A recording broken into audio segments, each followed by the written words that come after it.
the overall issues? Instead of waiting, maybe use this time productively. Mr. Ryder, Mr. Fani Dutroy, Mr. Moletsane, any comments? No comment at this stage. Thank you, Chair. Okay. Yeah, likewise. Nothing to say at this stage, Chair. Oh, sorry. Nothing to say, Chair. Thank you.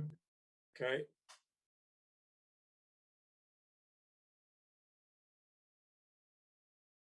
So what do we do?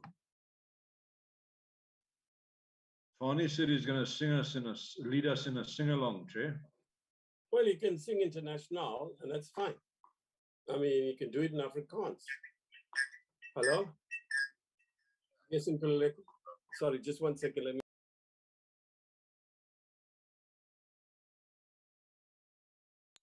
So you're very strong today, Honorable Ryder.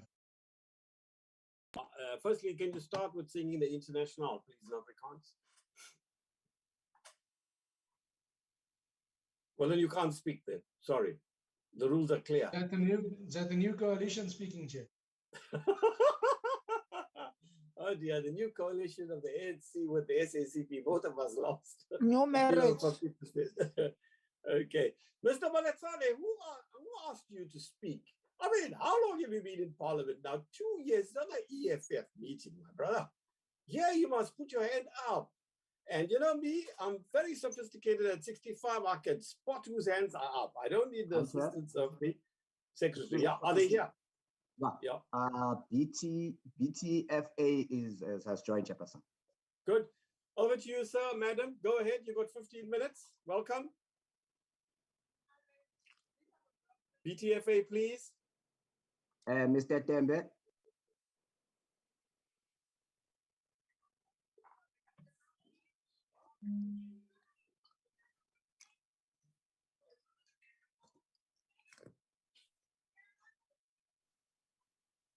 Can you assist? We're losing a lot of time. It's now 15:06 hours, just 1 minute late because I rushed to get something done. I was also part of a funeral for Comrade Ibrahim, Ismail Ibrahim, and I had to cut off from there.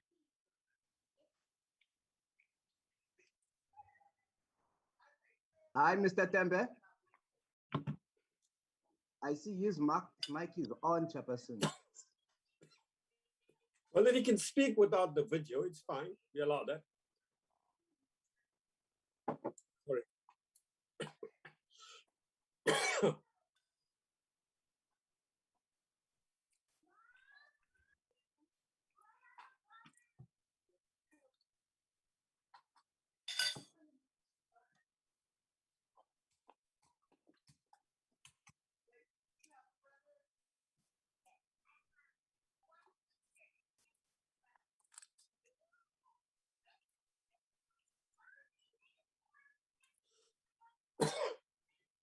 Maybe, Chairperson, we can take the SATA because I see they here? Joined as well.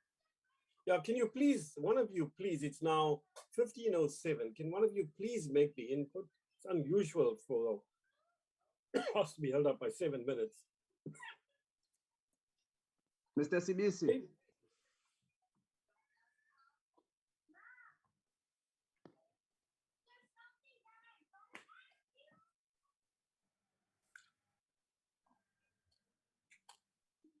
Chairperson, these presenters, they seem not to take us serious. Yeah, well, we'll give them a few more minutes and then call it off, unless we want to start discussing it. Hold on, the discussion is for tomorrow. National Treasury, have you read their written submissions? I'm going to look at them tonight, obviously. One likes to hear them first and then look at what they've said. So National Treasury, do you want to respond to their written submissions, which you would have got by now? National Treasury. Good afternoon, Chair. Yeah. We have read the written submissions, and Okay. we wish to state that they are not different from the written submission that they submitted on SCOF, but we are ready. We can respond orally. Mpo is here. He can respond orally. Can you respond? Because let me tell you, the first question I was going to ask you as the chair to facilitate the discussion is what is different in what they've said here from what they said to the National Assembly Committee. You've answered that question. Nevertheless, nothing stops us if we're convinced about what they're saying that, you know what, we don't agree. Now, if that's the case, remember, we got a very slim deadline. We will have to send the bill back to them tomorrow. Don't ask me how we're going to do that, but to find some compromise there. Because let me put it to you, I thought there's going to be responses in the House this morning from the provinces. And because no other province responded, I thought as KZN, I'm not going to respond and hold up the process, okay? Because a lot of us have got a multiple tasking today. And many of us had to join the virtual funeral of our veteran, Ibrahim Ismail Ibrahim. So I let it be, but I was going to raise this and I say it again. Nobody disagrees, as we've said in the committee, that this whole process is unacceptable. I have even appealed to the opposition parties, do what you can, because we, Tikeledi and I, have done everything possible on our side. But secondly, you know, colleagues, we have to be realistic. Some of the outcomes will be no different, even we spend 3 times the time we are able to spend in the current circumstances of the local government election causing the delay. The MTBP is being presented in November 11th, on November 11th instead of the 3rd week of October. Okay, this won't happen again, hopefully, ever. It was just a special circumstance of COVID, right? So people are gonna cringe and scream and cry and all. You know what? Take it elsewhere, please. We all agree. There's no differences here, colleagues from other parties. You think as a chair, I feel at ease about processing bills so quickly. But I'm not convinced that we would have done anything different on the financial sector laws amendment bill. On the MTBPS, my brothers, because they're only brothers on the other side, all I want to say is, you know what? Let's be real. Okay, we can't do much. It's a PFMA. It's an adjustment division of revenue bill. What would we have done? We'd have written a more stringent, longer report. Oh, what would we have changed? Nevertheless, it is our right. And I agree with those who said that the provinces didn't play their full part. But can I plead once again to the opposition parties? Who raised the issue? Tikeledi and I will raise it yet again. And I was going to do it in the House this morning. Comrade Tikeledi, I regret now that I didn't put my hand up and respond, because at the very least, I could have responded to the process issue and say that in the Finance Committee, as I'm sure the Appropriations Committee also, we're not happy with what happened. And we don't want it to happen again. And we've been pleading to get the tax bills beforehand, before we get them, because they are processed informally in the National Assembly. I hope some person or the other that's taking minutes for the NCOP committee meetings, beside Nkololeko, is registering all Recording in progress. Right, okay. Now, are we ready, my friends, from outside Parliament, civil society? Who's available now? Yes, Chair, South there African is, Tobacco one, Corporation. Mr. Ncibisi. Hello. Hello. Yeah, who's available? The chairperson of South African Tobacco Transformation Please, my Alliance brother, is go ahead. available. You've got 15 minutes. We are well behind time, my friend. This has never happened before, but fine. Let's go for it. Let's not belabor the time. You've got 15 minutes. It's 15:12, my friend. You go up to 15:27. Thank you. Thank you so much, Chairperson. On the outset, Chairperson, I need to request a more sensible approach to the excise policy to suppress the growth of illicit market. To request that excess increase be in line with inflation in order to allow the legal industry to recover and contribute to the economy and save jobs. A sensible access will also ensure that healthy objectives are achieved by reducing the overconsumption of tobacco products due to the prevalence of cheap, non-paying tax cigarettes.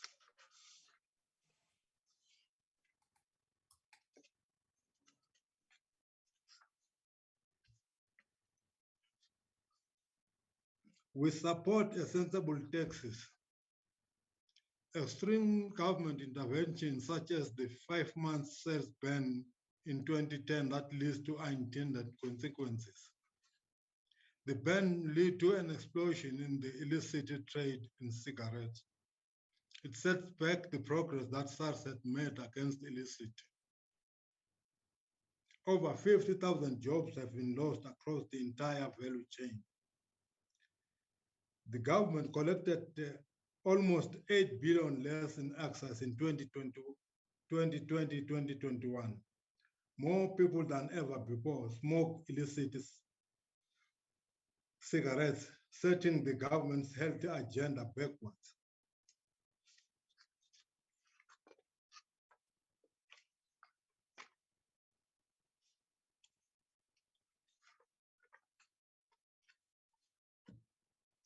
Our proposal, Chairperson, are as follows. Enforce existing production counter rules for all manufacturers. Stricter border control and enforcement. Rectifying the HWO protocol and implement the independent track and trace system. Implement and enforce a minimum rental sales price of 28 rand per packet of 20 sticks.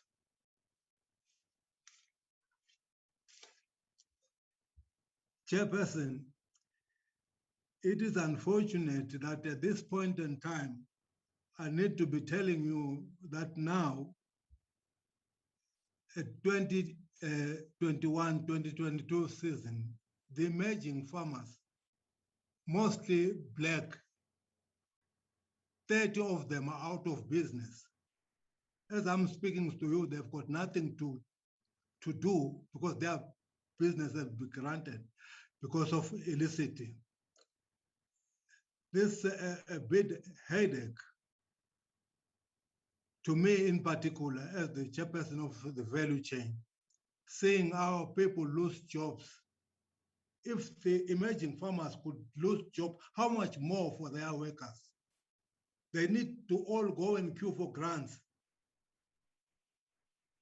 Just because people, they don't want to do what they are supposed to do, making enforcement in the form of making those that are not paying the due taxes pay. I'm saying this from a so hard chairperson. If 30 really aspirant business people, black in particular, I need to emphasize this point, are out of job for themselves, how much livelihood is suffering at this point in time? When you look at the 5 months ban on sell cigarette, the whole legal sector was given 100% market shares.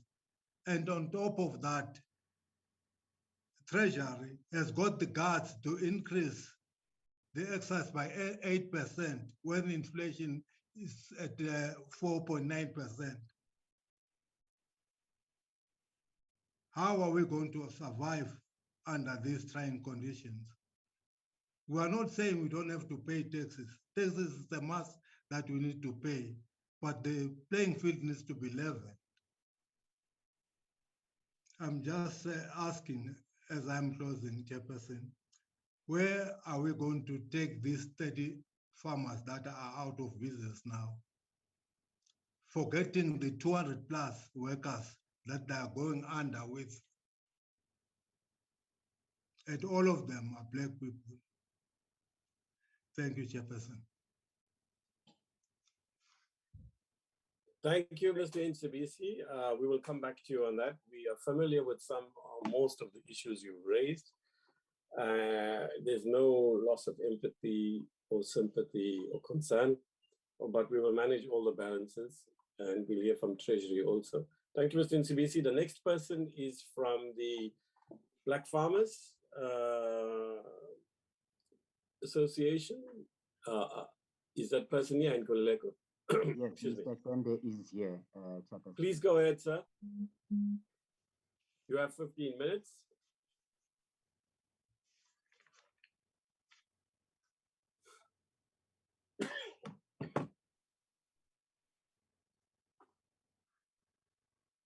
Can you help in Kululeko? I am trying that, Chairperson, but it seems as if the problem is on his side. Okay, can't he do a video, cell phone call and we can put him on speaker or something? Hello, Mr. Tembe? Yes, hello. Can you hear me? Yes, Yeah, can please you- go for it, my friend. You've got 15 minutes. It's now 15:19, according to my watch. Okay, thank you, Chair. Thank you.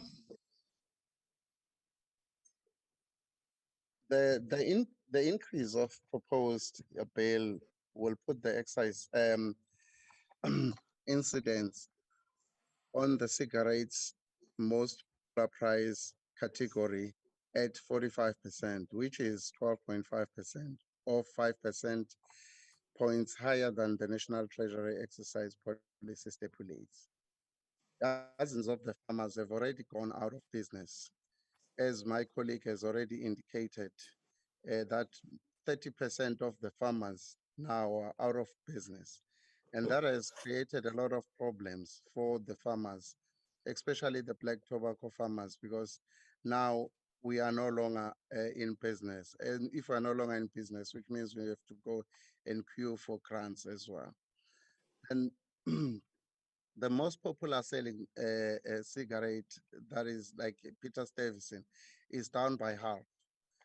Excise revenue is down by half. And at the same time, the illicit market has gone more than double size in this country. We cannot allow that situation to continue. The proposed increase will put the cost of legal cigarette prohibitive to the average consumers. It will hand the country entire cigarette market over the illicit sector once and for all. This is a serious crisis that we are facing in the country. We all know that. Lower sales, as you are well aware, means less excise revenue rather than more, which is short-sighted to say that very less. Government must focus on putting the effective customers and excise administration and enforcement systems on tobacco industry in the country before it start looking for the excise policy. This must immediately enforce SARS production counter rules by all local manufacturers, and to the end of frequent and comprehensive audit of all manufacturers, stricken borders control and enforced ratification of the World Health Organization protocol and the implementation of the independent track and track system, which is very critical for us in South Africa, and implement full enforcement of minimum retail sales price, which is MPC, of 28 to 20 sticks. In conclusion, would like to record that bringing to our attention that a fully endorsed comments by a new finance minister, Inokontungwane, who quoted in News 24 on the 16th of August, 2021, is saying that there will be no additional tax measures in the medium-term expenditure framework. We fully support this view, and we trust that as his line department, the National Treasury, will adopt the same view. We as farmers, we strongly believe that a government should be able to assist us. We are not saying we don't want to pay tax. We definitely want to pay tax, and we'll keep on paying tax. But we'll request the government to meet us halfway and to make sure that we keep these jobs rather than losing these jobs. And we make sure that we put food on the table as farmers, and even our employees are getting paid. We request that government should put strict measures to make sure that we all treated the same. Not other other people who are producing and selling illicit are getting free access in the country, and we don't get that access. So that crippled the business, as we all know. We request that, Chair, you take this thing seriously, because it's really, really a serious problem for the farmers. It's very sad for us, because we are working with farmers, and we are the farmers, to see people out of business and out of job. So please, please help us. I thank you. Thank you, sir. Okay, over then to members. Any hands are up? Let's see. I don't see Mr. Ryder.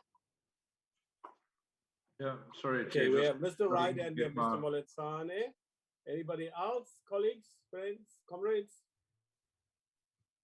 Okay, Mr. Nsibisi and Mr. Tembe, we will first hear, as you must gather from the agenda, from our members, then we will hear from National Treasury, then we will hear from the members again, and then we will process the matter tomorrow. Okay, over then to you, Dennis. Chair, thanks very much. Look, I think the presentations are fairly straightforward, and perhaps the simplest question would just be to say to Treasury, what is being done to stem the flow of illicit imports of tobacco, where people are not paying full value in terms of the taxes that are required. You know, it is obvious when you can walk into a shop and buy a packet of cigarettes for an amount that is less than the total amount of taxes that are due on a packet of cigarettes, that there's a problem. So yeah, if we can just have some insight from Treasury, what is being done specifically through SARS and their work with the customs officials to ensure that the flow of illicit cigarettes is stemmed. If you can give us some input on that, please. Thank you, Chair. Okay, over to Mr. Moletsane. Simon. Thank you, Chairperson. My question will be both to Mr. Shadrach Nsibisi and Mr. Jabulani Tembe. Mr. Nsibisi mentioned that 30 black farmers, they have lost their businesses during the period of COVID-19, being affected by when the government closed for 5 months for tobacco not to be sold. I just want to check with them whether did they get any financial assistance from the government in order to try and save their businesses, at the same time to save the jobs of the employees, and whether did they make any request for financial assistance from the government. Thank you, Chair. Thank you. Thank Is you, anybody Chair. else? Yeah, Thank go you, ahead, Chair. go ahead. Thank Yeah, you, Chair, go if I ahead. may respond on this one. No, just hang want on, my to- friend, Mr. Nsibisi. We will give Yes. you a chance. Okay, Everybody needs to be heard first, and then you will come in, right? You will have plenty of opportunity. Chair. In fact, neither of you used up your 15 minutes, so you're welcome to speak more fully than otherwise when you reply. Is there anybody else before we come back? No. All right. In the meanwhile, can I raise the following issues? Firstly, Mr. Nsibisi. Sorry. Hello? Yes, I Chair. thought Mr. Mkiva wanted to say something, Chair. Yes, Nkululeko. Go ahead. No, I said I thought Mr. Mkiva wanted to say something. No. Oh. Zolani, do you want to say something? No, I didn't want to say something. I just pressed the button by mistake. Sorry, Chair. Yeah, that's because you're not been around for a while. You've forgotten, my brother. But fine, we understand. Okay, I'm teasing you, Zolani, as you know. Okay, now on a more serious note, perhaps I should start with that. We are asked to take this matter very seriously. Indeed, we do. Mr. Nsibisi, Mr. Tembe, please know. Yeah. We obviously take this matter very seriously. You know, you've been saying, or you said 50,000 jobs have been lost. Even if one job was lost, it's enough to raise our hackles, make us angry, and think, what can we do? We can't afford to lose even half a job, okay? So there, as far as that goes, don't please misunderstand, us. We are, I think, across all parties, vigorously opposed to any job losses, especially as, we now have unemployment in the mid 40%, right? And there's no prospect on the horizon that will improve dramatically in the next year or so. Just look at our economic growth rates, our investment rates, and so on. There are no jobs looming, they're out there. So you have our full sympathy, empathy, and support. Moral concerns are there. That's not the issue. But obviously, sir, and your colleague, Mr. Embe, we have to balance out various aspects. Now, as you well know, tobacco is a major health challenge. And the Department of Health and other departments, the ministers in other departments, the departments as a whole, have quite a few, to put it mildly, reservations about tobacco and what its effect is on health. The same applies to liquor and so on. But as this committee and the committee Dr. Lady Mashlangu and I served in the previous term have said, nobody's going to give up smoking overnight or even drinking. And we need to find the right balance. Therefore, smoking is here to stay for a long while. Many of us feel that our country was very socially advanced to ban tobacco smoking initially indoors and then later in public places outdoors too. Not sure what the rules are now. Nkosazana Dlamini Zuma was the minister at the time. We were one of the first countries in the world to do it, and we were highly congratulated by the WHO and others. But we're not naive, it's here to stay. So what do? We need to find the balances. So on the one hand, we are very committed to Black emerging farmers in every sphere. And we are very opposed to job losses in every sphere. And we're opposed to job losses, sirs, not just if they affect Africans, but people of all races, doesn't matter ultimately. But as usual, in all crises, it's African people, given the racialized nature of our inequalities, who mainly suffer, not solely, but mainly suffer. And to say that while that does evoke lots of moral and other social concerns, on the other hand, all of us are human beings. And if we lose our jobs, the effects on our families are very, very severe, no matter which background we come from or which part of the world we come from. So you have our full sympathy. Nobody will disagree with your underlying moral and other economic concerns about jobs. So I would like to put a question to Treasury right now to save time.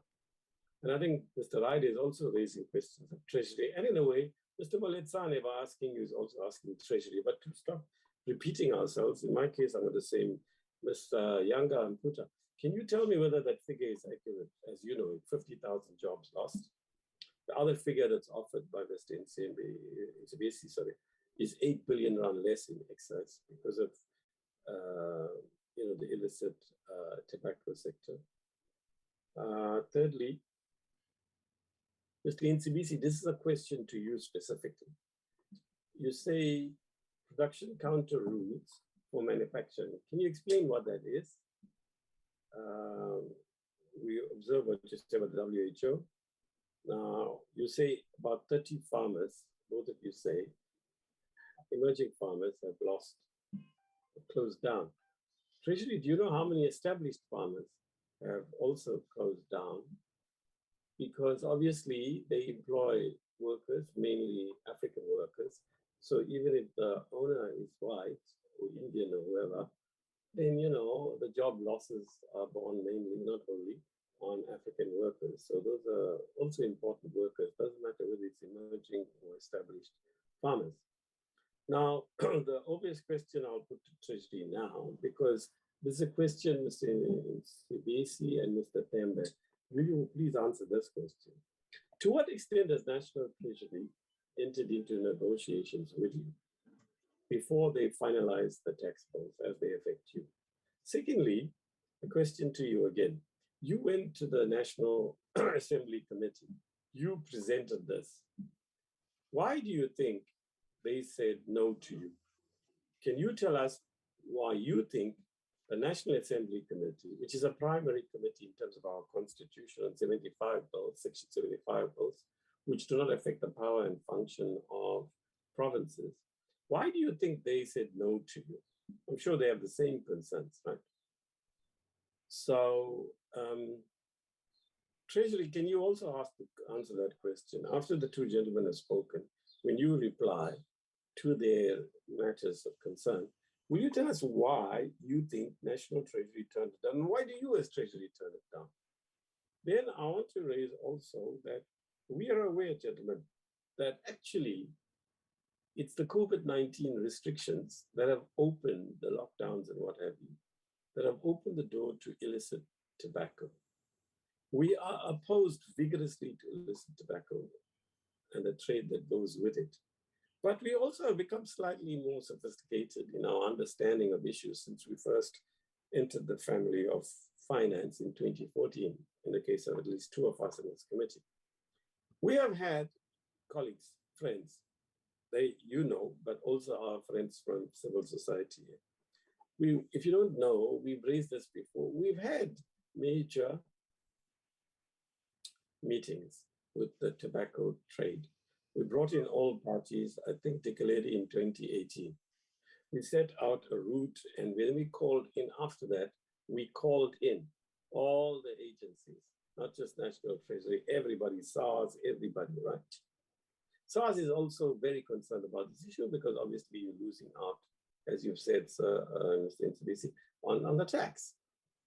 And the country loses out. So, you know, what we want to ask is, Treasury, can't we find some compromises really? Can't we balance things out? Now, we once again want to repeat, as much as we can go back to Parliament and say, we want this matter reviewed, we cannot change anything because these are what you call Section 75 bills, where the provincial powers and functions are not affected. And we can only recommend to the National Council of Provinces, House sitting, the plenary, the NCOP as a whole, look, we're not happy with this. Here's our report. Please, can you refer it back to the National Assembly Committee? It'll then go to the Speaker and will go to the House Chair for Committees, and then it'll be referred back to Mr. Joe Maswangani as the chair of that committee. We can't change things. That is why we argue with people. With tax bills, you've got to fight your battles there in the National Assembly. But the Constitution obliges us to give a second consideration to even 75 bills, and nothing stops us from making changes. But in order to make changes at this late hour, which has got nothing to do with you, gentlemen, it has to do with the local government elections. You weren't here at the beginning. It has to do with the delay by the Minister of Finance, by, you know, normally we get the medium-term budget policy statement when the bills were introduced by the 3rd week of October this year, as you know, for the special circumstances that arose. We only got it on the 11th of November. Then ourselves, we had to wait for the National Assembly to process it. Side by side with that, we have to process the fiscal framework and now, of course, the division of revenue bills. So we are where we are. This matter is not going to fall away. I strongly feel that by next year's tax bills, you two organizations and whoever else should meet with Treasury and SARS and deal with this matter comprehensively. Younger, my friend, you know what? I would like the members to consider, hope Esther's here, and so is my friend Poppy and my other friend in Poleko, all three of my friends. Esther is very much my friend at the moment because of a wonderful report on the financial sector. And she's my most favorite of my three friends there. So right now. So Esther, can you please also look into a draft where we say that, look, man, this matter has to be settled somehow, some compromise that we found. And we're not going to allow any more bills to come here. And I'm going to go to speak to Mr. Sangani and persuade him and the committee on that side, including the whip there, that Treasury mustn't just come here and dump these bills on us. And as far as this particular area is concerned, they must give us a report on what the level and extent of the negotiations are. Mr. Can you prepare? You don't have to do it now. Sometime when Parliament rises next week, can you prepare a brief, maybe a page or two, that we can send around to committee members to add to? There's no hurry. And if you can get it done before, like, you know, 3rd week of December, I'm around, you know, up till about the 20th, 21st. But then they won't get access to me easily until around the 10th of January, 8th of January onwards. So even if you give us to us shortly after those first few days of January, 8, 9, 10, say after that, let's do something. And let's go and persuade the NA committee offline that this is what we should send to Treasury before February and say, don't come here with these bills unless you've negotiated, and give us a report. So they must give us a report of the extent to which they negotiated on this area, right? Bringing all the parties together, COSATU, the established tobacco industry, etc. And then only will we collect calls. But it's time now we flexed our muscle even with Treasury, okay? We're going to tell them, no, we're not processing this matter. Let's defer the bill. If they do not come with a report, if they bring further amendments here. Now, we also have to be clear that, you know, things are complex. I'm no expert in this area. I've met all of you in different ways. Not necessarily, I don't know if I met Mr. Tembe and Mr. Nsibisi personally, and I don't know, you know, organizations come and go. I've met with the African Farmers Associations, the established farmers. I've had telephonic exchanges with them. They have come into the office there in the old assembly wing that I have. And that's before COVID, obviously. And we've had discussions, and I've referred them. In fact, the whip of that committee, that wonderful Tandi Tobias Pukula was, I think, in one or other of the meetings, but she was informed about all of them. So we have met, and I'm reasonably familiar, but the truth of the matter is, as I read then and subsequently, it's quite complex. Those who are in the established tobacco sector, who claim to be doing legal tobacco trade, even before COVID hit us, colleagues, they've been involved in illicit tobacco. The line between what is illicit and licit, if there's such a word, legal, is very, very like blurred now. I'm not making any moral judgments. No, I mean, we support emerging farmers and established farmers. Why would we not support established farmers? We support job retention and job growth. And we support also health considerations. We need to find all these balances. So there it is. It's a very complex area, colleagues. We should avoid knee-jerk reactions there. We shouldn't be impulsive. We shouldn't be driven just by moral considerations. There are moral, economic, trade, and other considerations. If I had my own way, as I think the majority party would probably all agree, and maybe to some other degree others, it's this. You know what? In this very murky, nefarious, illicit tobacco trade, some of these people, I'm not saying all of them, are accused, alleged, okay, let me put it, are allegedly involved in organized crime and illicit activities of a criminal nature through what they get through the illicit tobacco trade. We have been saying, colleagues, and I think to some or other degree, all parties, no to money laundering, no to base erosion and profit shifting, no to illicit financial flows. Now, here's an example of, you know, of this thing going on in different forms and the interlinks between this and other forms of illicit financial flows. And you and I know, I can speak of my own town, the allegations against people and what they do in the illicit tobacco trade. And of course, they give this money to churches and mosques and temples and synagogues and so on. And they go to all these religious institutions to worship. So they are legitimized in our society. It's a very complex area, Mr. Tembe, Mr. Nsibisi. You know these things more than I do. I'm just alerting some of the newer members that we should be cautious about, you know, trading in this area. It's too complex. But Treasury also, you know what? It's time now. We just told you off, really. consult with people and find the right balances. And you know what? Don't come to us with these things without showing us what you've done in consultation terms. Thank you. I know I made a long speech, but you know what? We are at least 200% ahead of time. We haven't even used up the first hour. I wouldn't normally talk, Mr. Tembe, Mr. Nsibisi. Of course, Mr. Ryder won't agree, but I wouldn't normally talk as long as that, okay? But am I to blame that other members don't put their hands up? No. Am I apologetic that I said what I said? No. Will I say the same things again? Yes, if it's necessary. You know what? I want to hold Treasury most to account here. You must come with legitimate arguments, really. You must come with showing that you work very hard. Younger, I have the highest regard for you and your team. I don't agree with you necessarily policy-wise, right? But I really have the highest regard for your work ethic and your technical skills. And I know there are limits, and I know that COVID restricts those limits yet further. But can you please consult with these people and don't come back with bills, not while I'm chairing here for the next how many years, if I survive that long, 3 more years, right? So we're not having it. I'm going to persuade my colleague on the other side. Right, over then to you, Mr. Nsibisi, and then Mr. Tembe. Okay, Mr. Nsibisi, my friend. Thank you so much.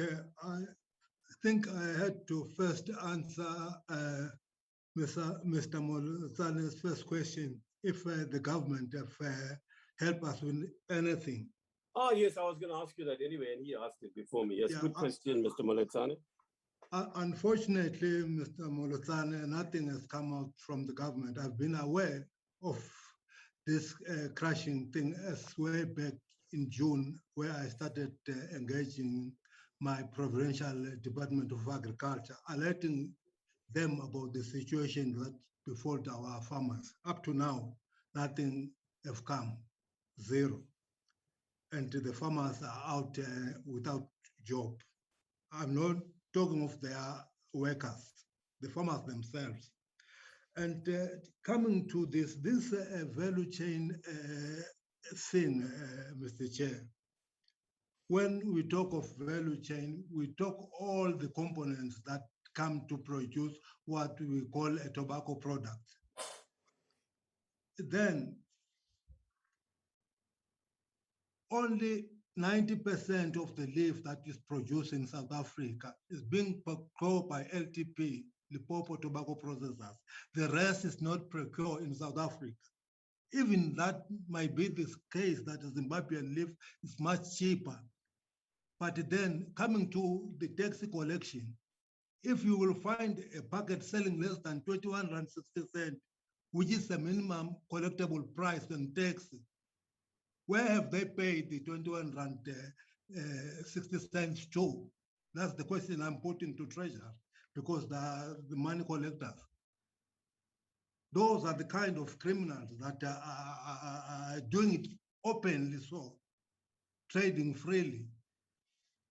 We are asking that the playing field need to be leveled, and the WHO protocol, it needs to be implemented, because South Africa is a signatory to that effect, but up to now, nothing has come out from South Africa to rectify trace and tracking system. With let's come again with the implementation of the minimum retail price rate of 28 Rand. That will safeguard, knowing exactly that anything selling below that is not tax compliant. They need to be across the board price target, so that we will know exactly these people are selling according to the book. But now, the whole tobacco industry, it's a 50+% on the illicit, because they are selling below the collectible tax price. That's not a secret, it's an open. So, Chairperson, I would sincerely request that for once in a lifetime, let's look at the value chain, those massive job losses. No one ever come to say, I'm putting this to you, Chairperson, in particular, that during the ban on the cigarette sales for 5 months, I never heard Treasury, no, your Chairperson in particular, saying, how can you ban the sale of tobacco when you know already that 42 market shares of the product is in the hands of illicit? If you ban this, you are giving automatically 100% market shares to the criminals, which no one challenged. Even the health department never challenged that, knowing that people were smoking freely without paying a cent. How do you say that the ground is level if it's like that? This is the consequences of the 5 months ban, the 30 black farmers that are out of business. And the government is not coming to assist because tobacco is no go area. But let me say this, the tobacco that we are producing, it was started in 2010 while the Department of Agriculture was there. We were being assisted with nobody, but the product came, they were roped in. We made a good livelihood out of that. And that is being taken away from us by our government so that we can go back and queue for grants. What kind of society are we going to be? And let tax run the show, nilly-willy, and let the legal industry that is paying to the fiscus go under in the watch of all the law enforcement agencies that we have in the country.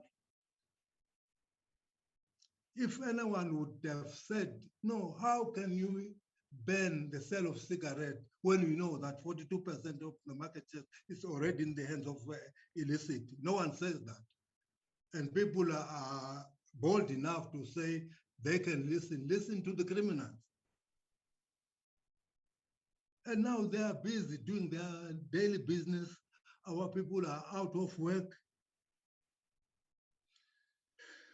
The 50 is just a number, but I know it's more than that because there are people that depends on our farmers working on the field, but now that has been taken away. And now the 8% excise on top of the 5 months of lockdown, it's another way of lockdown. Excise means the legal cigarette is more expensive, illicit sells at 100%. That's what excise says at this point in time. It's not a ban for 5 months, but people will go for the cheapest that don't pay tax. Thank you, Chair. Thank you. Just a quick question. Why do you think the National Assembly Committee didn't agree with you? Because nothing is happening, Chair. Now we have been called now to defend a bill that was supposed to have discussed in 2018. Now in 2021, they are bringing that very same bill 3 months after 5 months of lockdown. How do you call that? How do you even suggest that they can go ahead and do that? Be an engagement after 5 months of cigarette ban. Now it seems nothing has changed. It's unfortunate. I'm not saying this because I want to say this, but I'm feeling the pain because I know where the farmers that I'm talking about are today without food in their table, not for them, for their kids, for their workers, for the community that they live in. No, we understand, yeah. Okay, thank you. Mr. Tembe? Thank you, Chair. One, I would appreciate that you have raised some of the issues and the questions that you are posing to the National Treasury, as well as to us as Black farmers. I think the biggest challenge that we are facing here is the issue of the ban of tobacco, which had a serious implication to the industry. And we fully understand that we are few farmers, black farmers, who are participating in this industry, and that is a big challenge for us because we had to go an extra mile to invest more on the equipment and everything, and all of a suddenly we are out of business and we are stuck with this material and the equipment that we cannot use. Coming to your question, the question whether we did apply for assistance from the government. We did, but it's so unfortunate that if you talk about tobacco in South Africa, it's like you are touching an area that is untouchable. Even if you go to the government departments and say, we are the farmers here, we need an assistance. Once you touch tobacco, everybody runs away from you.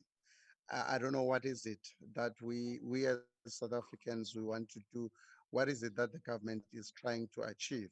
Because yes, the ban had an impact, but we anticipated that once the ban it's over, we'll sit down with the government and say, with Treasury and other, with SARS and everybody, how do we then try and mitigate and try to resolve the issues? Because they are the issues. The industry is not going any further, it's going down and down. How do we then try and resuscitate those businesses, those farmers? How can government help us?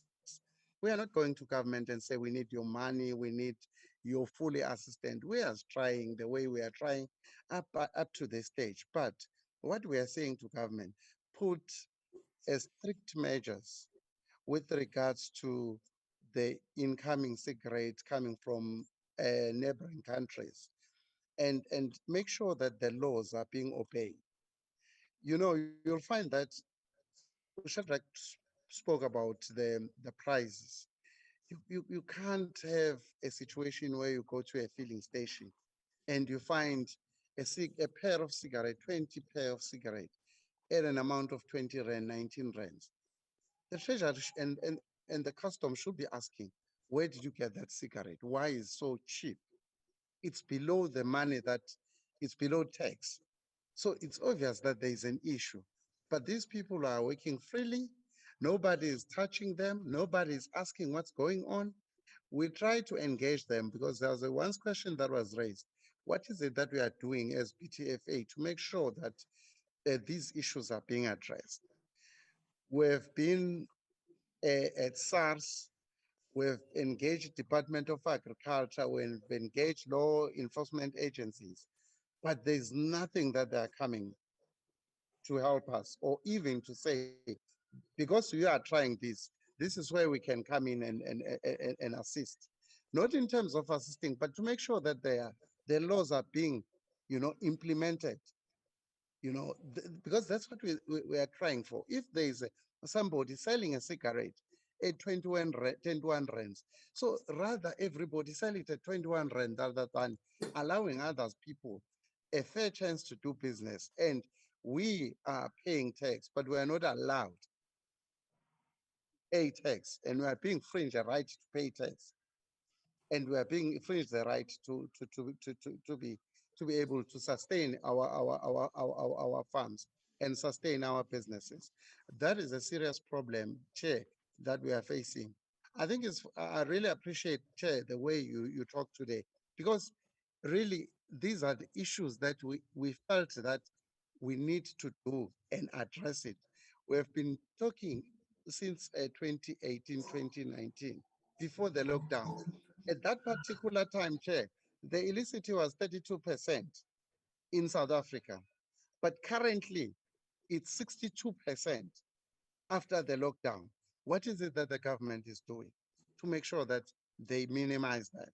Or else, if they can work with us, because we are willing to work with government, we're willing to work with SARS, we're willing to work with Treasury, and make sure that at least the illicity goes to 40%. It can make a big difference in our industry. At least if you can try and do that. So, Chair, we plead to you and we plead to the members present today to make sure that they help us to try and drop this 62% at least to 40%, because we can start making business. But currently, we can't make business. We as black farmers, we have stock and stock of tobacco for last year. We can't sell it. Where to sell it? Because the people who are buying from us, they've got a lot of stock. They cannot sell it as well. So we are stuck, and it is a problem. That's why we're out of business. So I'm requesting, Chair, that please, and the Parliament there, and the members present, to make sure that they assist us. It's not the outcry for us as black farmers. Even the white commercial farmers, they are now moving away from tobacco to other crops, and that will have an impact, seriously impact, because the Department of Health is complaining about the health issues about cigarettes, of which we fully agree with that.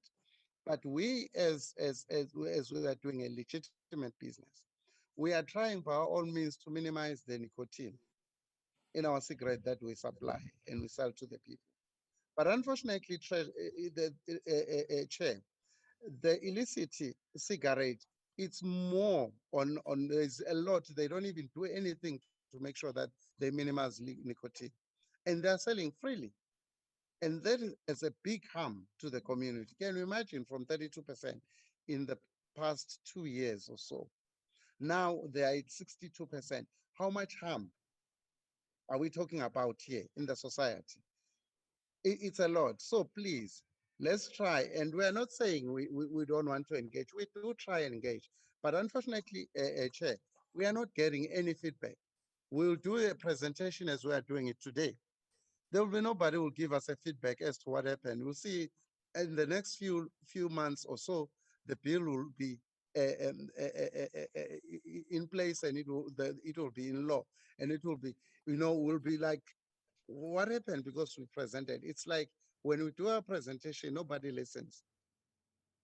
So that's our serious concern as black farmers. But we hope that whatever you said today, I think it gives a light, and even other members and even the government departments, including the Department of Agriculture and SARS, they'll begin to listen, because they don't listen to us. Thank you, Chair. Thank you, Mr. Tembe. Before we hand over to Treasury, perhaps I should clarify in case I misunderstood. Once again, the issues you raise, as far as I can tell, and unless anybody from my party, ANC, or anybody in this committee says otherwise, one takes it that this is a view of the majority, perhaps even all of us. One, can I repeat, says that one, we empathize with you. We are concerned about job losses, about emerging black farmers, but also established farmers who employ people who come mainly from the disadvantaged communities. So there's no disagreement on that. Secondly, to some other degree, all of us are concerned to balance your needs and interests. It's the same with the sugar beverages tax, colleagues, the same balances with that of the health sector. Thirdly, I hear Mr. Nsibisi, but it would be inappropriate, sir, for me to issue a statement because you balance out all the needs and interests of all the sectors and interest groups, and there's no mandate. You see, a chairperson can issue statements outside of meetings and outside of getting a mandate, provided what he or she says is consistent with previous decision taken or the views of the majority, in which case sometimes we issue statements say the majority in the community committee believes. So we're not including other parties that disagree with the majority. So, we've been careful as committee chairs to draft things appropriately. It's the majority if the other parties don't agree in a committee, or we say the committee if we know there's agreement. But at the time these lockdowns came, it was an unprecedented situation with the NCBC. It wasn't a decision simply of the Treasury. It was a decision of the government as a whole, guided by scientists.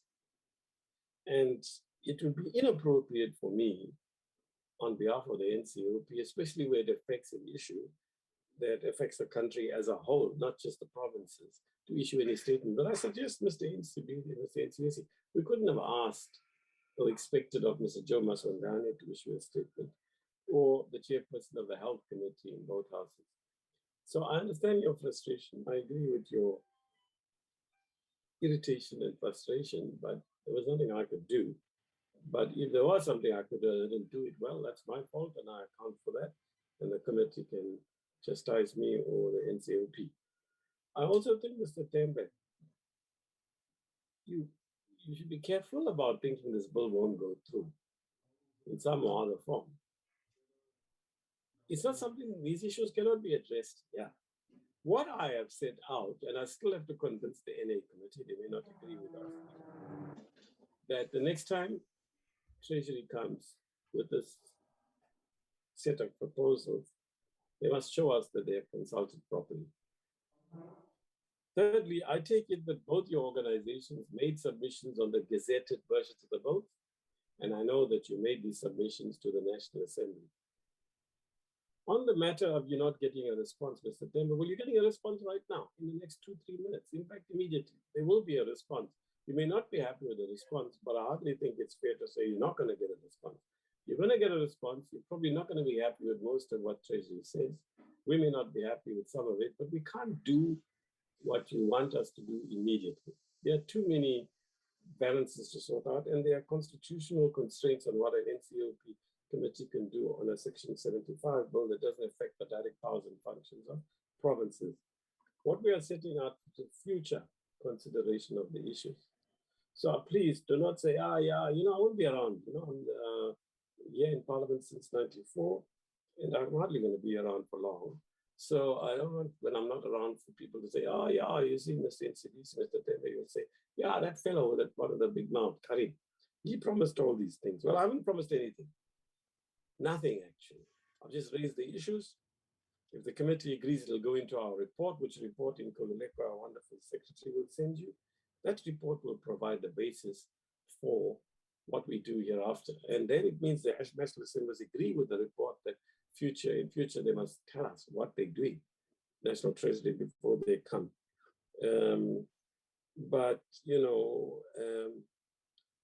We have to bring COSATU in, we have to bring the established farmers in, we have to bring the SARS in. It's a lot of stakeholders, and it can't be resolved before Parliament rises next Thursday. But now over to you, Yanga, and your team. Other members, can I suggest you come in when we hear National Treasury? I had to clarify any sort of, let's say, misunderstandings that might occur about what my input suggests for what we can do before 15th of December. Over to you, Yanga, please. Thank you, Chair.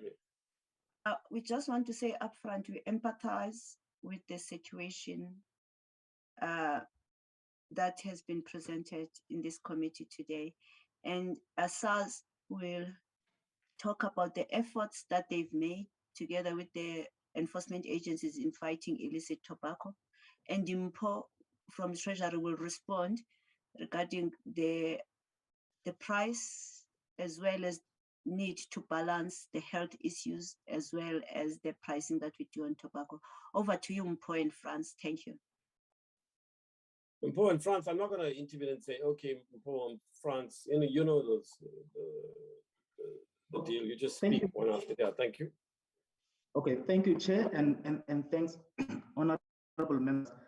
Maybe before I deal with sort of the specific issues with regards to excise, I'll just ask Chris maybe to answer some of the general questions around the way we work around this formulation of the proposals and how they finally get into the budget before I deal with the specific issues on excise. Chris?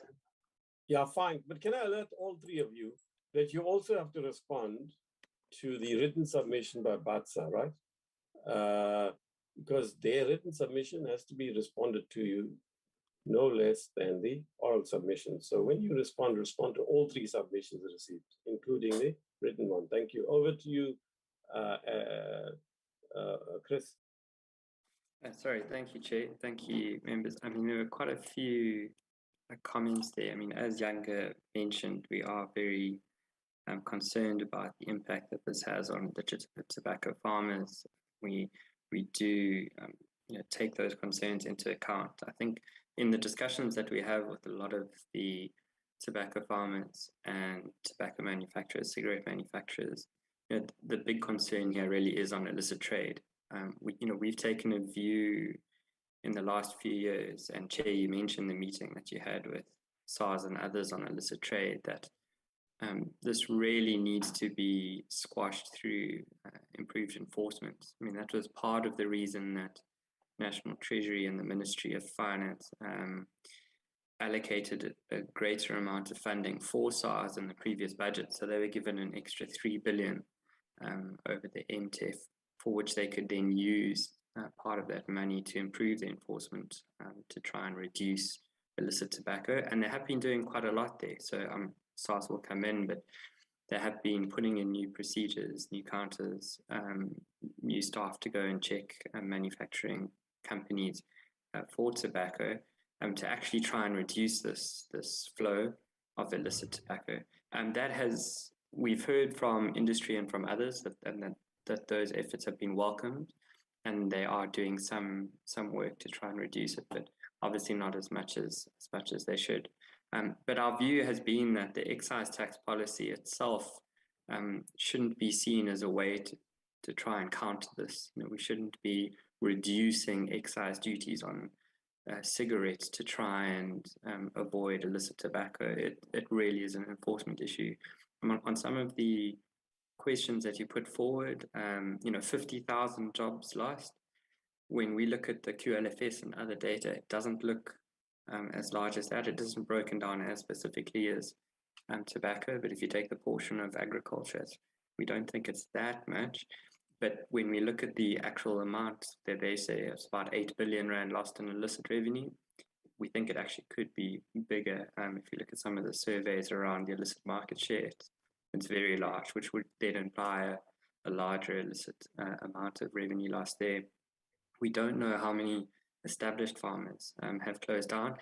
We do, on the minimum collectible price, we have noted those comments both from BATSA and from SATA. That's something that we've been discussing internally and we're thinking about. There are some worries. For example, if you have a minimum collectible price, then all the cigarettes go up to that price, and it's more difficult to differentiate between which producers are clearly illicit and which aren't. And then the illicit ones then get much, much bigger jumps in revenue. That's what you've seen in some of the other countries that we've investigated. And suddenly you're actually giving a lot more money to the illicit producers. Do we engage with the industry? We do. If they would like to meet, we would meet with them. We do meet with other tobacco manufacturers. There was a question about, why did Treasury turn you down? I think, the excise duty increase was announced by the minister in the budget, and it was effective on that day, in the budget. So it's been effective for most of this year. So I think it's, this is the legislation that's putting effect to that ministerial announcement. We do look at these issues. Chair, you were asking us to go and negotiate, with industry and then ask for a report. To be honest, it's quite difficult because if we can't really negotiate with one sector or one particular interest on these tax policy issues. So I think, as you were saying, there are lots of other stakeholders here. You need the Department of Health involved. There are lots of health impacts. You need, other NGOs. There's a lot of inputs that come into this particular policy area. We provide advice, to the minister on what we think is the most appropriate way, but we try and look at all of those. So it's slightly difficult to negotiate just with one and sort of come back with a view. I think that covers most of the things, but Umpo maybe wanted to get into some of the further specifics from those comments. No. Can I just raise something quickly to save time? Maybe I was misunderstood. Look, we know all over the world, right? Excise taxes. They're announced by the Chancellor of the Exchequer or the Minister of Finance, or I don't know what they call the Minister of Treasury or whatever they call them all over the world, right? Any democracy. We don't expect, that'll be bizarre, that you will introduce increases in the customs and excise part of tax revenue for, let's say, the wine industry, on beer and so on. And then you, in the case of the tobacco industry, you negotiate with them. No, it's not about the amounts. It is about dealing with the broader structural challenges. It is about, understanding better. You see, before you increase the prices, right, every February when the minister comes, you have to take all these balances into account. So please, I'm not asking you to do something that clearly in 2014 you explained. We tried and tried, the lady will tell you, to stymie your VAT increase. Right? People threatened to go to the courts, constitutional courts, who remember civil society. They never did, because, it is debatable whether they would have won, but you never know with the constitutional court, right? On a VAT bill, unlike the normal customs and excise increases each year with tobacco and wine and so on. Okay, so don't misunderstand me. Chris, what I'm saying is, yes, you can't only consult with these two organizations or banks, so you have to consult with everybody. That's what we say. We're not saying that the actual amount, you must tell us how you negotiated that. No, that you must do after taking into account their concerns here, the two institutions, organizations here, and also others who make submissions on these issues. Do you understand? Now, what's the problem in proposing that? I think I know, you know what? I know also, and so do we all, right? You will say you consulted, they will say you didn't consult. Then you will show us how the meetings you had, and they will say, yes, but it's not meaningful consultation. It's like going through the motions. Then you will say that's not true. This is what we did. This is what we ordered to do, and this is the concession made. They will say, yes, but the concessions don't deal with the issues. It goes around in circles. All I'm telling you is that, look, it is merely a suggestion. Esther will craft something, and the committee will decide. If what I'm saying is infeasible, we will drop it. But what I'm saying is not that you must, really, Chris, not that you must discuss with them all of it and say, okay, what increase is it that you're agreeable to? And people know that before you even have the minister doing it in the budget in third week of February, okay? So respond to what I've just said. Can't it be done? My brother, I'm here now, how long? 7 years, right? I know all this stuff. But it's a very clever answer. It's a very technically sound answer. Who can fight it? But that's what I'm saying. Okay. Yeah, understood, Chair. Thanks. That's fine. I didn't mean to misunderstand you.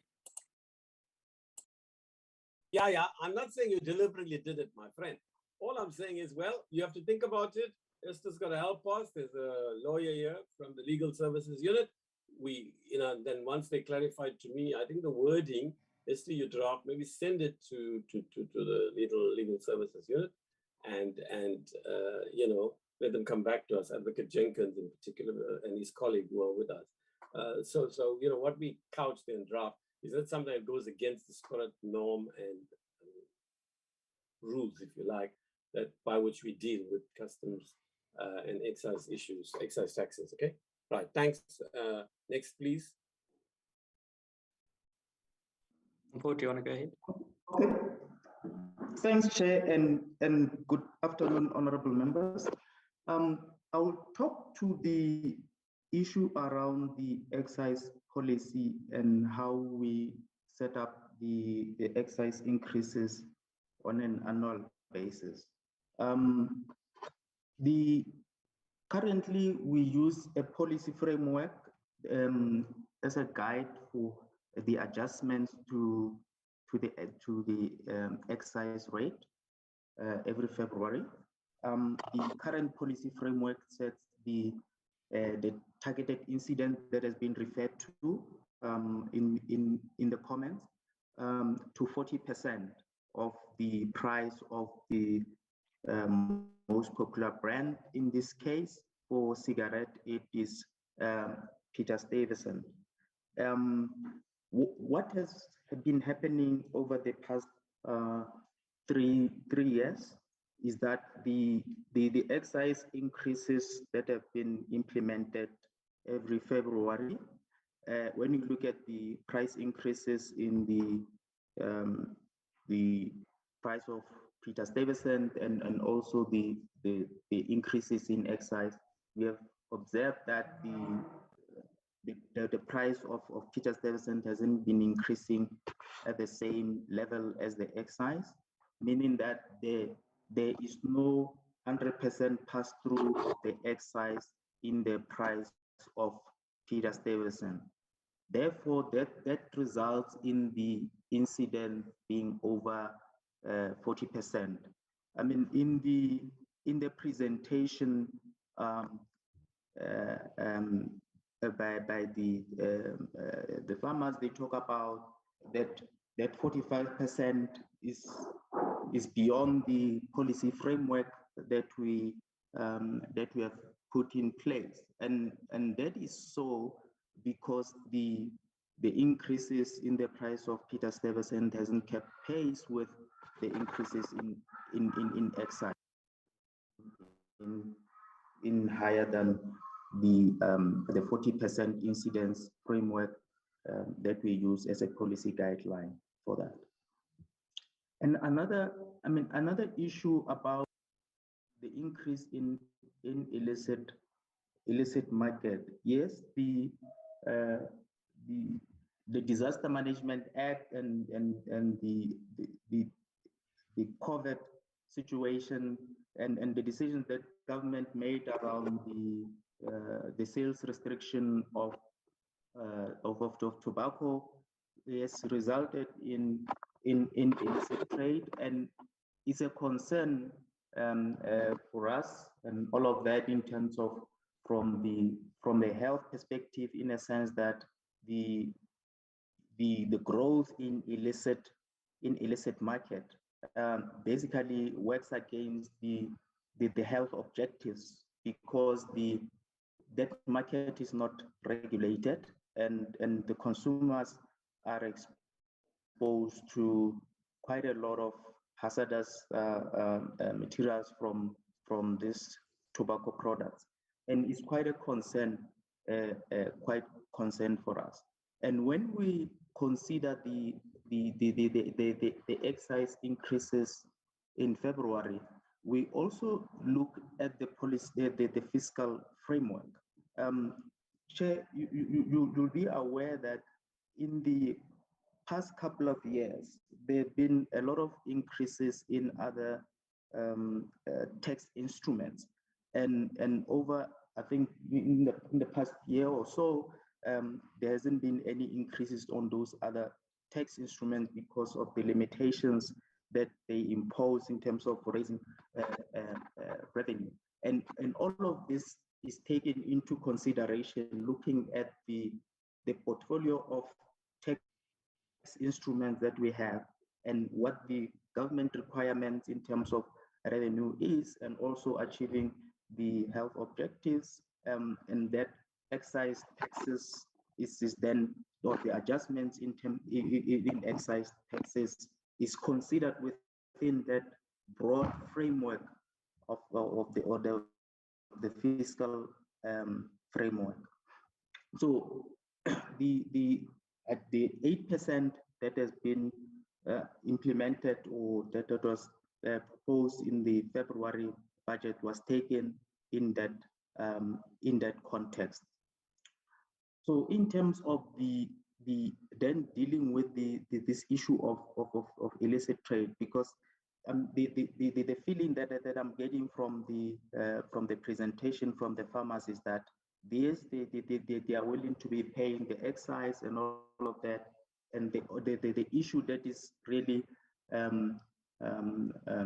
putting their business or that is crippling their business is the issue of illicit trade, and there a lot of effort has been put in place by SARS in terms of capacitation of the illicit economy unit that deals with a lot of illicit or that deals with illicit market, and there's quite a number of products that they are focusing on, and one of them being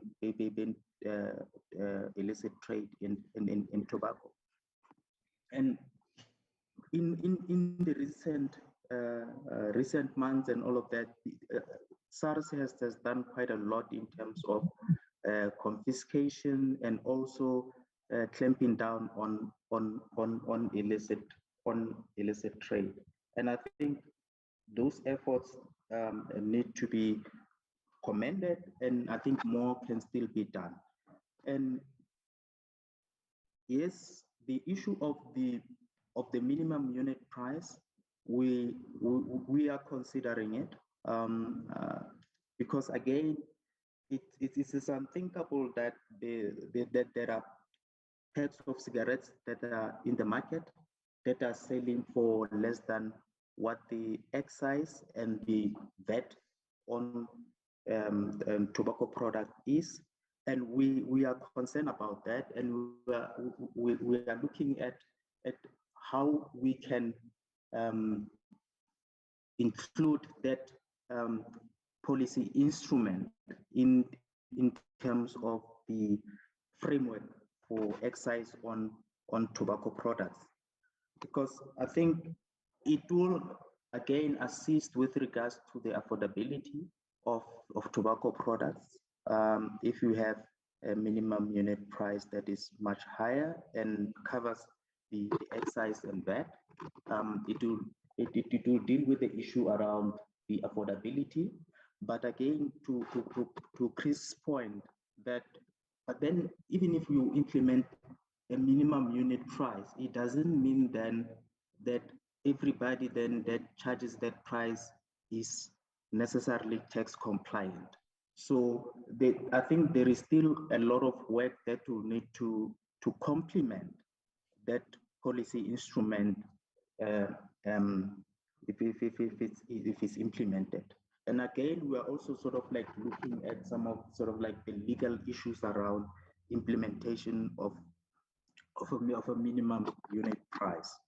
So we are considering that, and in the budget, February budget, we announced that we are doing a review of the policy framework for excise for tobacco products, and that all of these issues will be included in that review process. That will be up for discussion with all the relevant stakeholders in looking at how then we can deal with this issue of illicit trade, because I think that is the sort of like the main issue that is causing a lot of issues or problems for the policy framework that we have in terms of applying excise on tobacco products.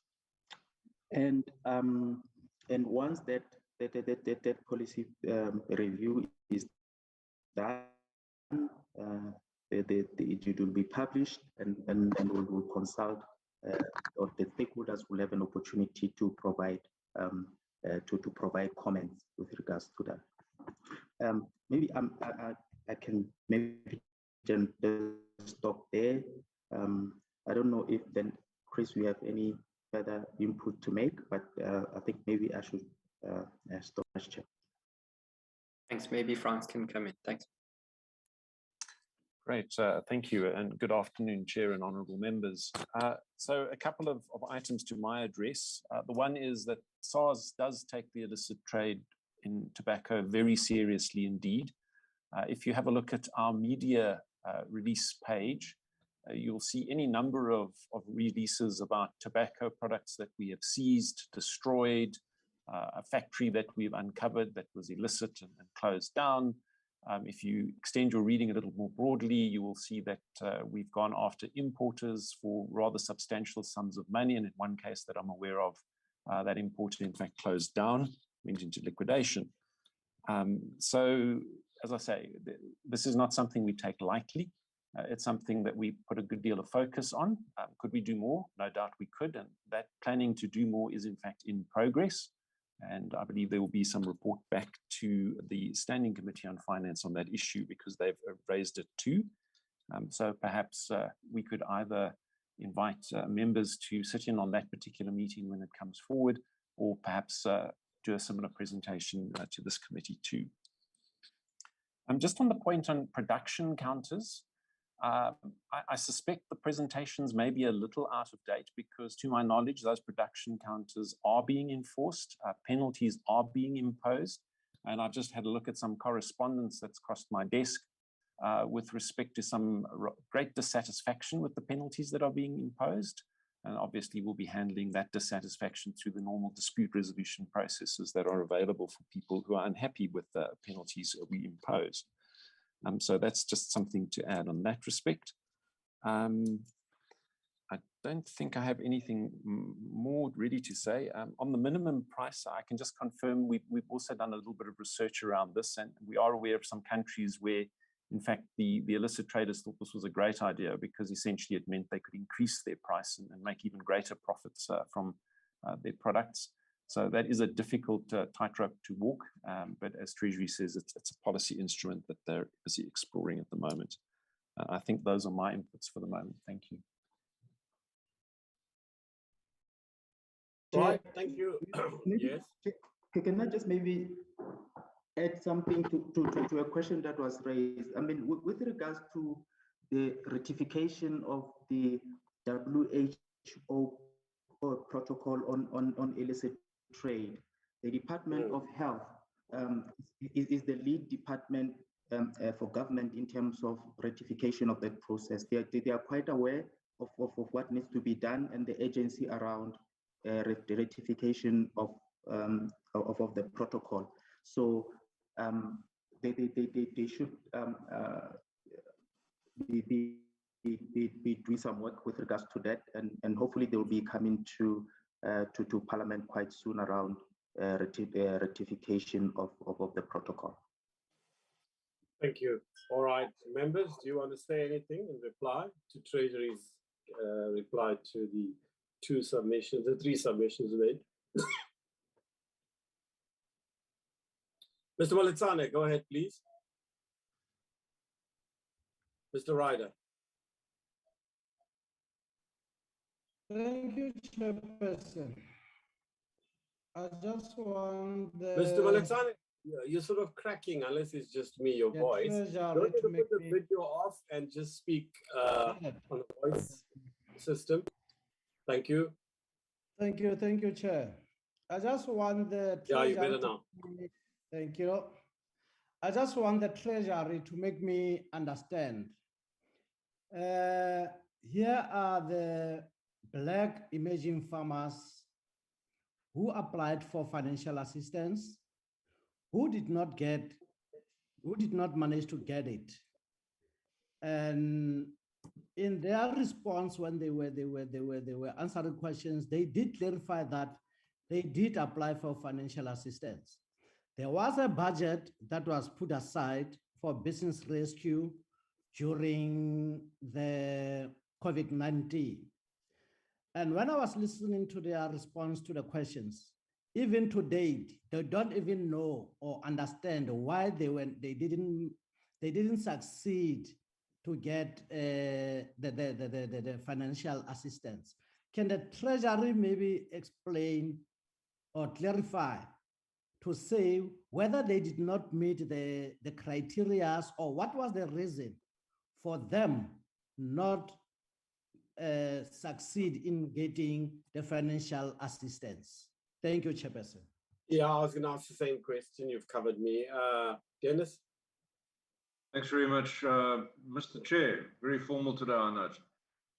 Mr. Chair, just a recommendation or a comment. You know, while we've been listening, I quickly did a search to see, you know, I don't buy cigarettes, but, you know, I know other people that do. And if I find someone selling illicit cigarettes, you know, how do I report it? So I did a quick search to see how to do that. And I note that there's not an easily available telephone number or something to make a report to. And I just think that, you know, the legitimate cigarette sellers, it would be in their interests to advertise such, perhaps on their cigarette boxes, to say, you know, report illicit sales to, and then have a number, and kind of create some sort of cooperation with the customs and excise guys, with SARS and so on, so that, you know, because once you start cutting off the supply side, then it becomes more and more difficult. But also you need to look at that retail side and the shop owners that are selling these things. So I just, I hear arguments on both sides of the coin. I just think that there is better scope for some cooperation to work together, because I think that the illicit cigarette trade is from what I've read, certainly, it's often a smokescreen for some other fairly scary things that are going on as well. And it would do us all benefit if we could get rid of this. So I'm all for more cooperation from my side. Thank you, Chair. Yeah, I think it's a very good proposal, Dennis. I don't know whether it's doable, but very good. Sometimes Dikeledi, Comrade Njadu, Comrade Zulani, opposition members, they are useful sometimes in a multi-party democracy. This is one occasion, rare as it might be. I have to needle you too.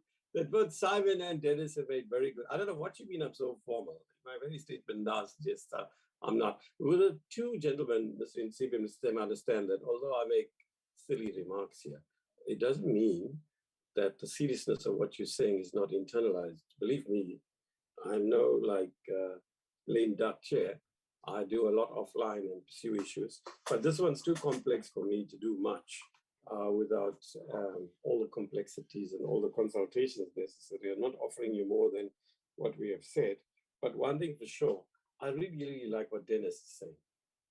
I really, really like that, National Treasury, and also Mr. Nsibi and Mr. Tembe. And obviously I agree with everything Mr. Moletsane said, Simon. The only other issue is, don't you want to say something, Treasury, in reply to Patsa as well? The fact that they're not here doesn't mean they're less important. Okay, over then to Treasury, can you respond to the concerns of Mr. Dennis Ryder and Simon Moletsane and myself? Thank you. For now, I don't see anybody else. Just go for it. Thank you, Chair. With regard to the issue of financial assistance, unfortunately, when we are here, we deal with tax policy. We do not deal with that. So we cannot now provide readily answer as to whether they submitted financial assistance, why has it not been granted. I think if maybe they can send the letters, maybe we can see which unit is dealing with it, and then the response can be granted, whether which government department. So if maybe they can submit those letters whereby they submitted the financial assistance, then we can be able to answer, because our unit as tax policy, we do not deal with that. So we cannot provide a readily answer as to that.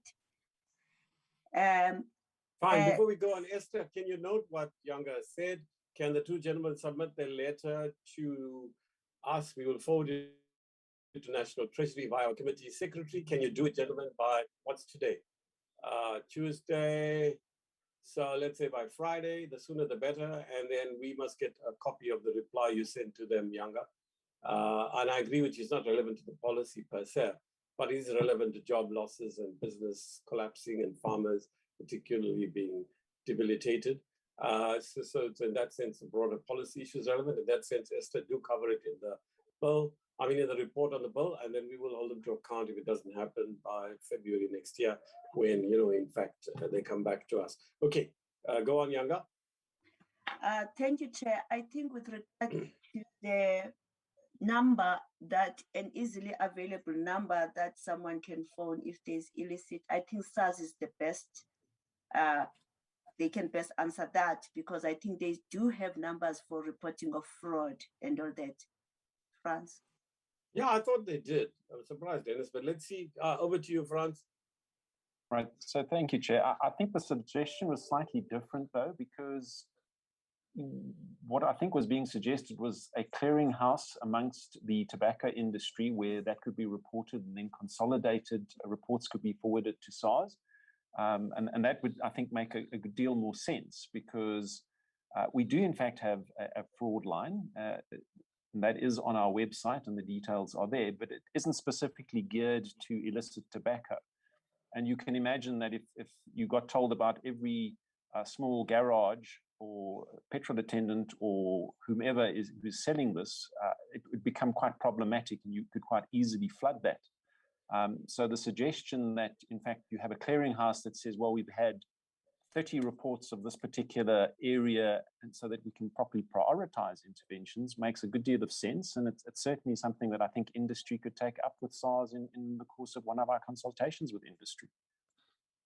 Yeah, but I mean, like, you know, if you type in, you know, reporting on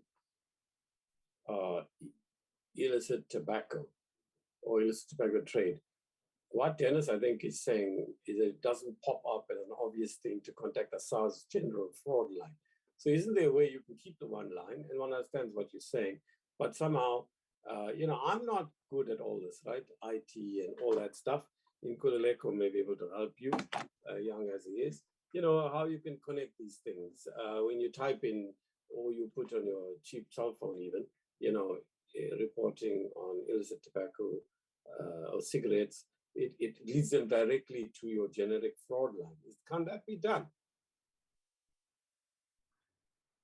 Certainly, Chair. I mean, that could be done, but I'm just pointing out that the cost of that is that you may have 20,000 people reporting that they bought an illicit packet of cigarettes, and then the one report which deals with some more substantive issue potentially sort of gets lost in that volume.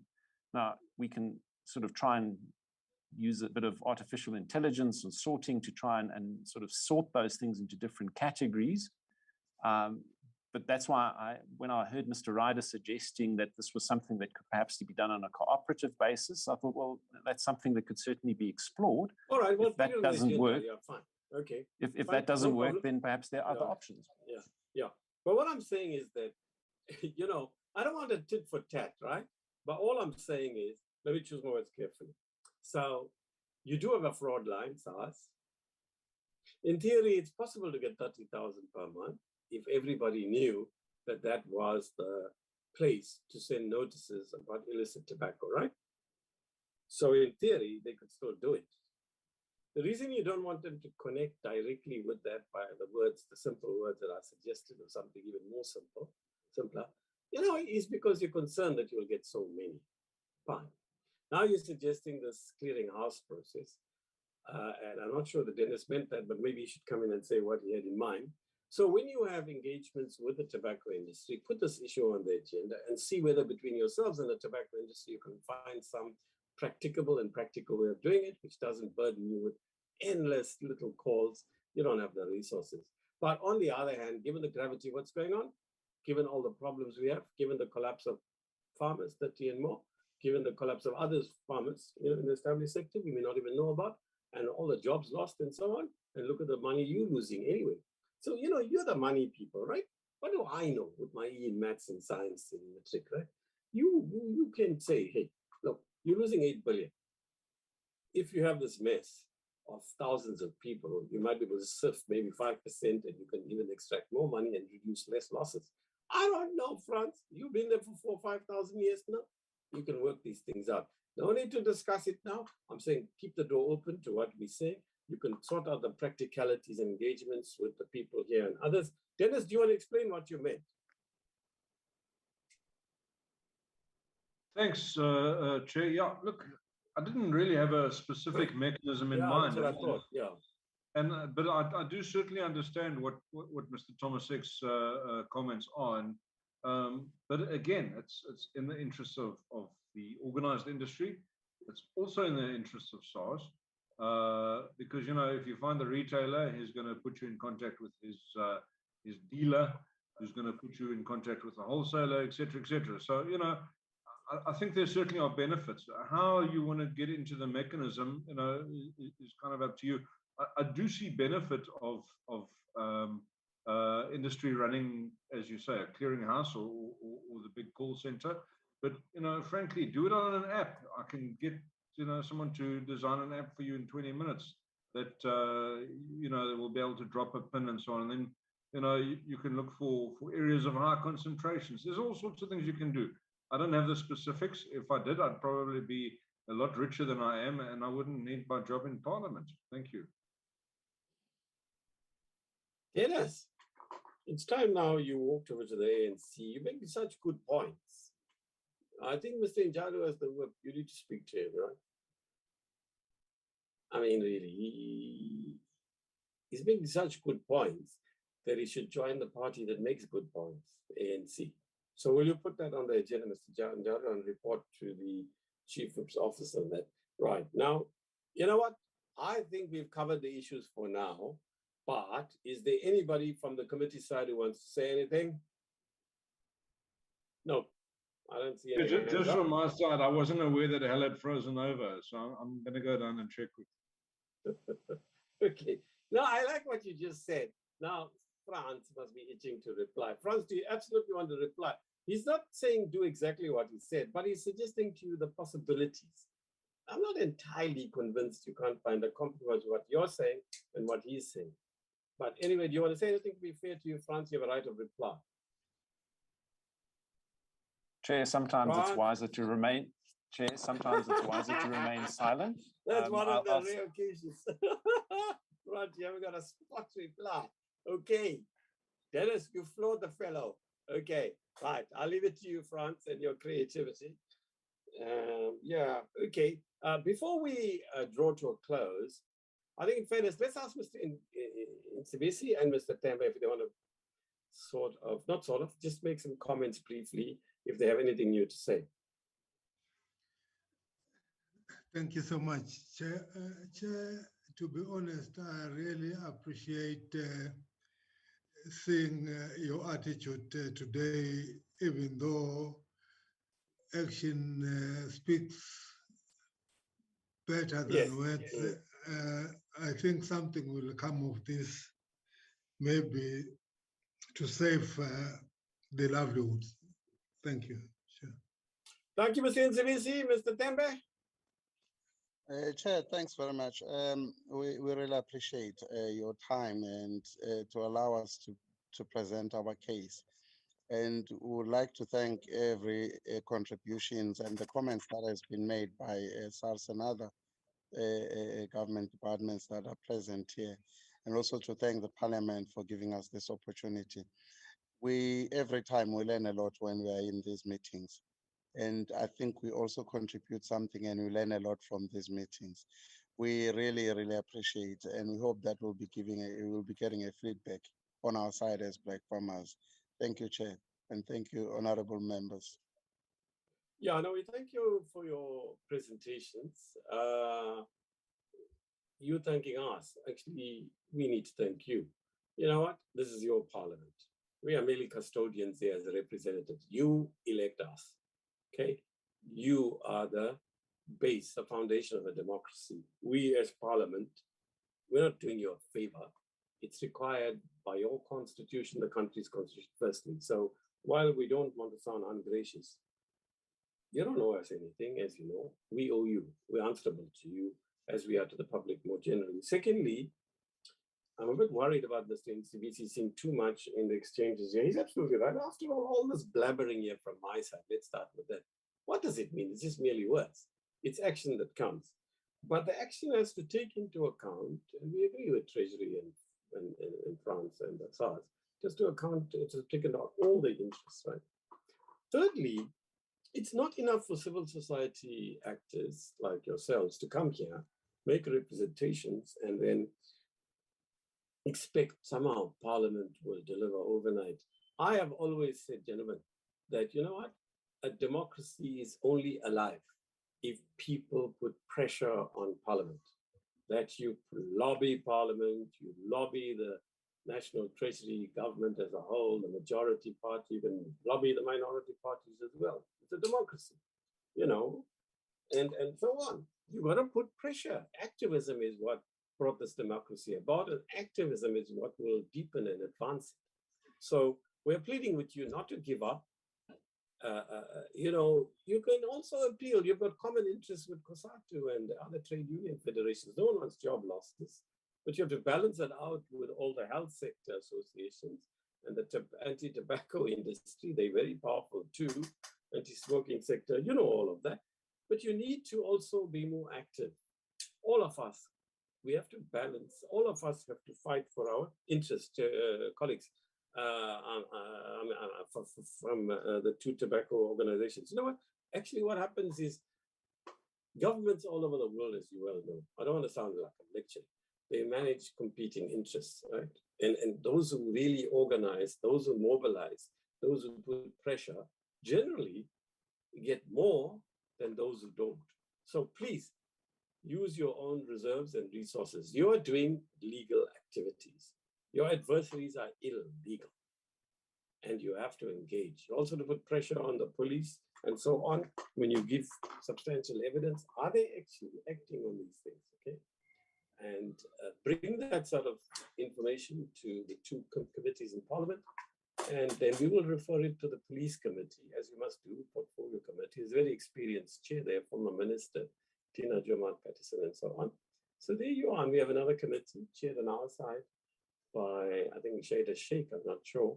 I think that's where police falls, under justice and home affairs and police, right? And she's got an active chair as well. So and there are two whips on both sides, the pull on that side, and we also got a whip on our side. So put pressure on all of us. This is your democracy. Make it work. Let's make this parliament work. Shake us up. We're not doing as much as we should be doing. I think we in the majority party are clear about that too.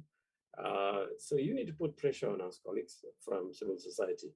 Having said that, colleagues, can we now, thanks Mr. Tembe and Mr. NCBC, we are basically now focusing on in-house matters. We don't want to hold you up. I'm sure you have better things to do than listen to our boring in-house matters.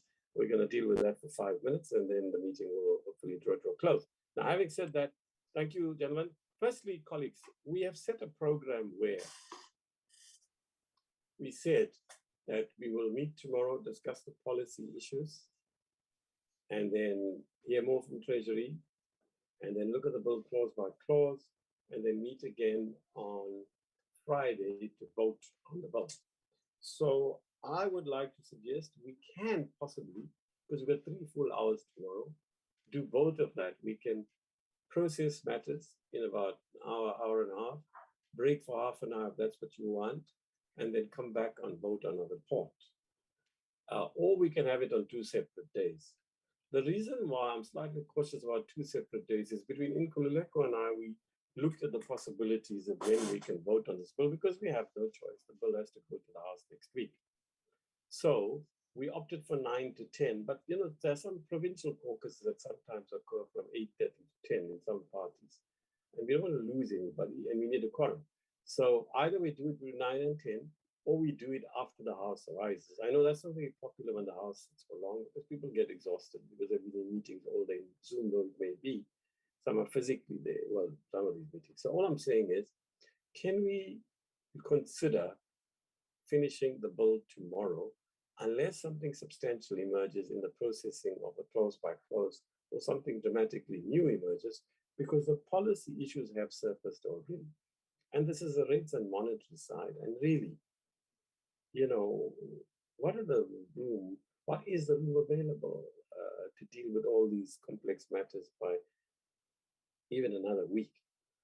It's a long sort of process to find some medium path between all these needs and interests. So will members think about that and decide. Dennis, yes, what have you to say, my friend? Yeah, Chair, no, look, now, don't ruin your very good inputs all day, okay? Don't ruin, because all I remember is the bad things, the good things. So be careful what you say. I'd like to support the proposal. If we can sit tomorrow, then maybe just have a very short break and then reconvene. I think that would work extremely well for us. Thank you, Chair. All right, to assist on the broader issues, we don't have a clause. Do members want to suggest to Esther and her team what they should include? We've mentioned Simon Maletsani's point, they must give an account on that. We have mentioned the process of consultation to be chosen carefully, the words Esther, and to refer to Frank so that he checks, you know, that everything is legally sound. Although Esther knows the laws very well too, obviously, but it's just a backup. And we might want to say other things. Are there other recommendations that we want to make in absence of recommendation will emerge tomorrow when we look at it clause by clause, or maybe some party or the other year wants to review its policies on the issue?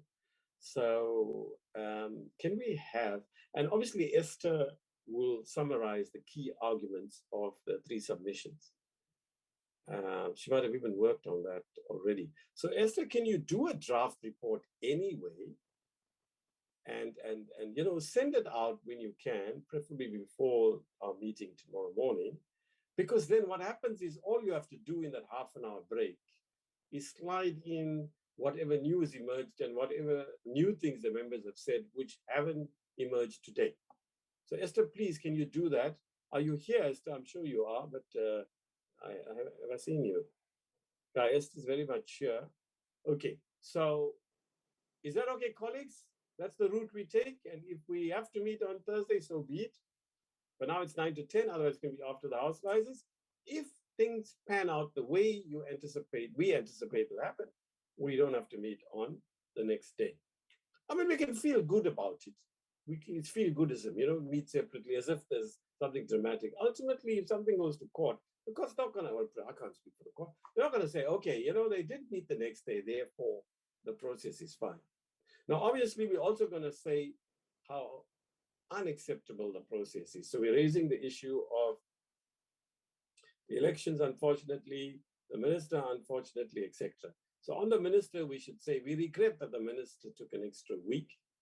As we do that, it hasn't appeared before the committee. We have to say that, though we understand the health issues. Secondly, we should say that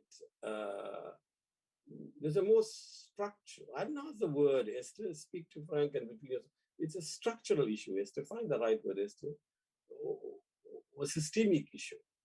That we are getting these tax bills is important. Never mind the 75, find the balance. We've said it before. Yes, we can't do fundamental changes. No, that doesn't mean we shouldn't give considered attention. And no, we can't do it under these limited circumstances. And no, this particular year, it's been worse because look now, we're finishing next week and it's put on our house for Tuesday next. Now, raise all of those issues, Esther, please, because really we're fed up. Then we reiterate our point of view that the House Chair for Committees, the Chief Whip, and the NCOP Chairperson should approach the powers that their counterparts in the NA to deal with this matter about these tax bills in particular, but bills in general coming late, as indeed is the concern of most committees in our NCOP, as indeed they've raised in several discussion forums, okay, and in Lahotlas and so on. Okay, Esther, so that's that. Anything else people want to say for now? They'll get a draft report, hopefully before tomorrow morning meeting, and then they can look at it as well. So that when we break, that's the route we go. Only half an hour is necessary. Okay, Simon, what do you say? Dennis? Okay, Simon? Fanny?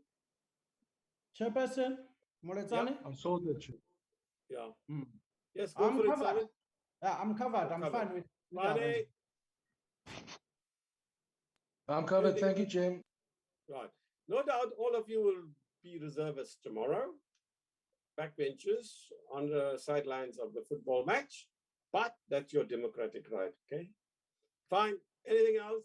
Particularly, you've been very quiet, but, you know, as Francis, better say nothing at times rather than speak. And I think he was directing his attention to me personally. It was a message for me, but he didn't want to say it. But fine, Franz, I got the insult, no problem. See you guys tomorrow. Thank you. Bye then. Younger and your team also, thank you. Bye. Bye. Goodbye. Thank you.